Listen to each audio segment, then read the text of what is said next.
We're hanging out with Eric Ruden. He is the owner of Essential Pest Control, but also he is a candidate now for Congressional District 2. And do you have a website yet that we can, or at least a web address that we can get into people's heads to get ready for? Yes, it's going to be Ruden for Congress. I do suffer from a little premature campaigning. So the website's not up, should be up next week. They're doing a design on it.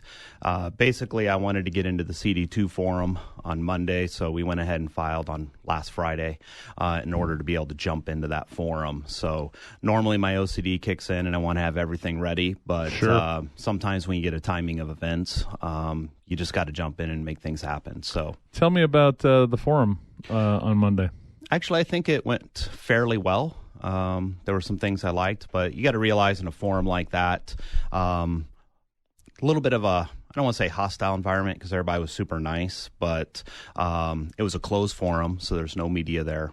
It's a situation where most of the people there are already engaged in a particular candidate. But actually, I think I was fairly well received. I stirred the pot a little bit, which I've been known to do occasionally. How did you stir the pot? Well, generally, there was a couple questions that were hard questions that we had to answer. For example, one of the questions was, how are you going to finance your campaign?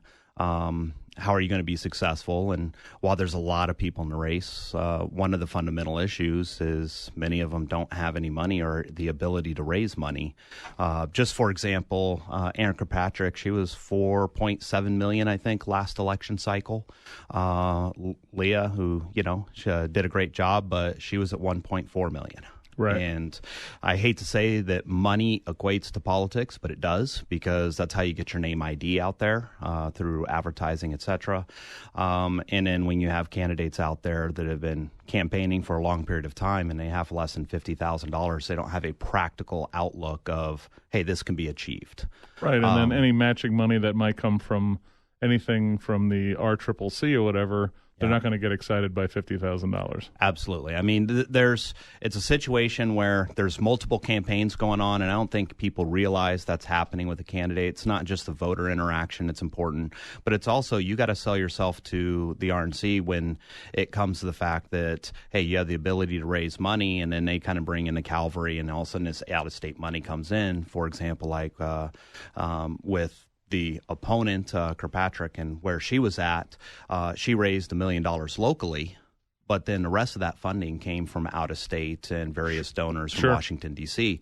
So it's a situation that if you don't understand those dynamics, you're going to be in a little bit of trouble, and it's going to be hard to win a campaign. Nothing against them personally. I'm sure they're all really great people, but that's a problem if you don't understand those logistics. Why this seat first? Right, this is something we've had with other candidates. The idea that, right out of the bat, you've done your business, you've done some business leadership activism years ago. Why this for your first run? Yeah, I've gotten that question a few times. I've always had an interest in national politics.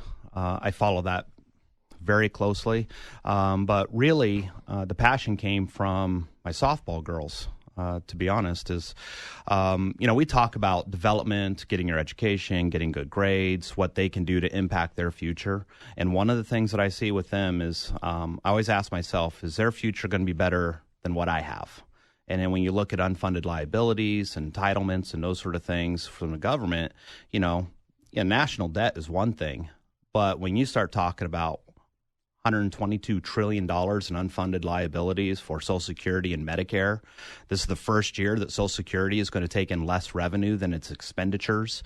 We always joke that we're never going to have Social Security. Man, what about our kids? Right. And I think they should be entitled to the same benefits that our parents were entitled to. Right. So finding a way to correct and extend these programs that a lot of people find popular, I think are really important. So that was one factor that motivated me. I think combined with the second factor is you may not like his message and how it's delivered in Trump, but his policies have been very effective, very exciting. First substantial change I've seen in Washington in a long time. Sure. And then it also dawned on me when I was kind of getting excited about this election cycle that I started looking at the candidates, and it just blew my mind that we're probably going to have a Trump wave. We're in a red state.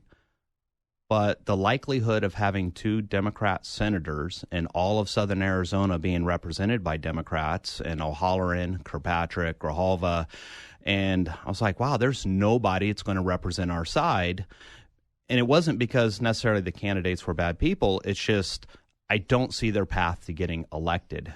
Right. And so it created a sense of urgency where, man, sometimes you just got to put up or shut up. And it's just a situation where I need to get involved so that we can at least make that competitive and that we can actually get a seat for somebody on our side.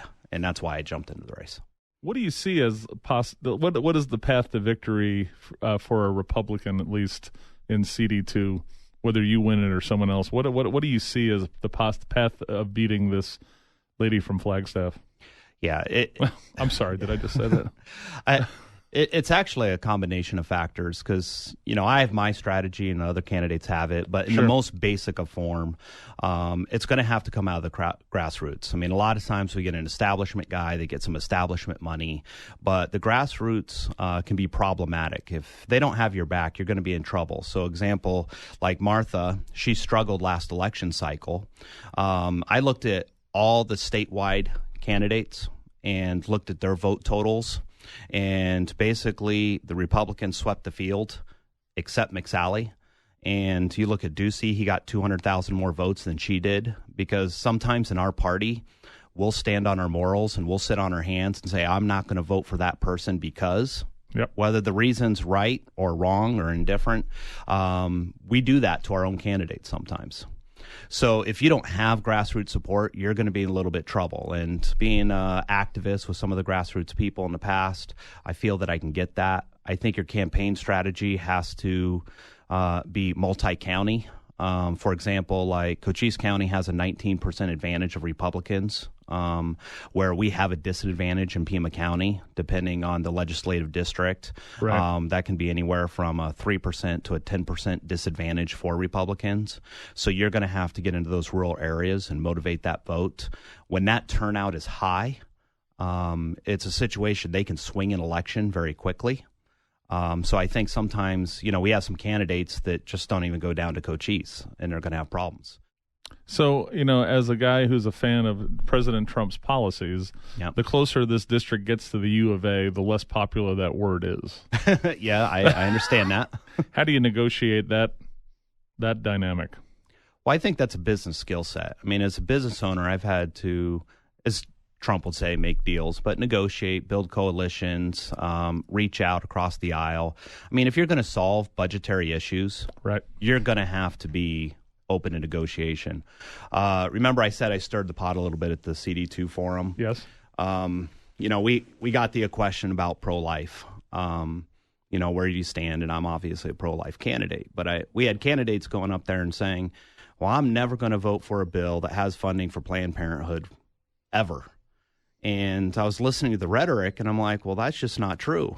I mean, every time we do a continuing resolution on a budget, right, you're voting for funding of Planned Parenthood. And considering we've only done one budget, and I think the last 8 years, and we've been operating on a perpetual continuing resolution, you're voting for that funding every single time. So for decades, Republicans are saying one thing, but they're doing something different. So I think if you have a realistic approach and realize that, hey, there's going to have to be some give and take on various issues so that we can get some things accomplished, I think that's important. And so when you're talking about going across the aisle, and CD2 is a district, I mean, remember, Colby was here for years.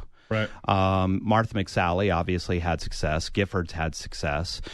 So it's a situation that I think you've seen both sides of the aisle being able to compromise and work together. And I think if the majority of people realize, hey, this is a fiscal candidate that's going to be helping things with, providing services for seniors, providing services with veterans, and I'm going to stick to issues that are broad coalition type issues, I think I can have some success. What's your biggest issue with the current seat holder, Ann Kirkpatrick, as the actual congresswoman, of how she votes or how she conducts business?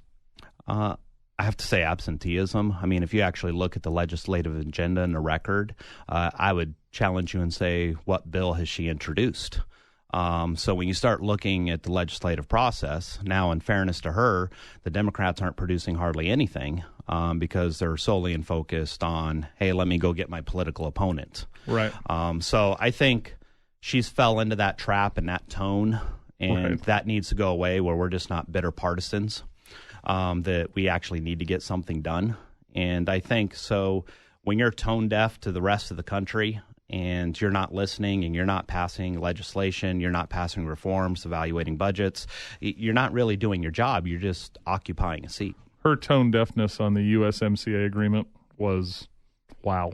Yeah. I mean, that's one that's really can affect this community. So, all right, it's Ruden. I'm going to spell it for you. Ruden. Yep. The word for? Well, see, that's the business owner side of me. I got for, F-O-R, and for the number, so you don't have to worry about it. Thank you very much. So Ruden for Arizona, spell either F-O-R or the number 4, starting next week. Ruden for Congress. Rooting for Congress. Thank you very much. Eric Ruden, he is I'm going to talk today. CD2 candidate in the Republican primary.